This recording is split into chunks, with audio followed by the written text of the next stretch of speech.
সিঁথিতে ছিল সিঁদুর, ছিল শাঁখা, টিপ, আলো ঝলমলে দিন। সুখের খোঁজে বেরিয়েছিল তারা, পরিবারে গাঁথা জীবনের খুশি রচনায় লীন। কিন্তু হায়, প্রকাশ্য দিবালোকে গর্জে উঠল রাইফেল। এক মুহূর্তেই বদলে গেল জীবনের ছন্দ।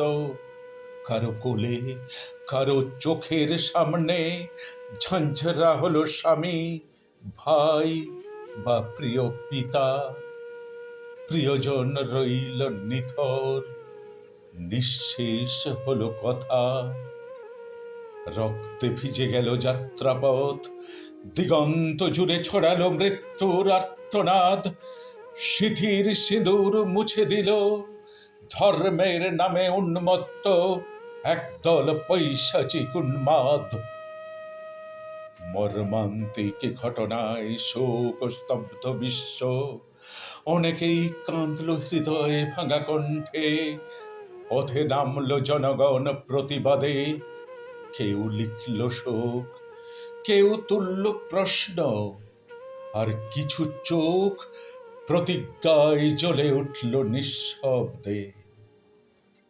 অপারেশন সিঁদুর ছিল না কোনো যুদ্ধের উন্মাদনা, এ ছিল স্বামীহারা নারীদের নীরব শপথ। একটি দেশের হৃদয়ে জমে থাকা জ্বালা, এক জাতির মনে লুকিয়ে থাকা দাবানল।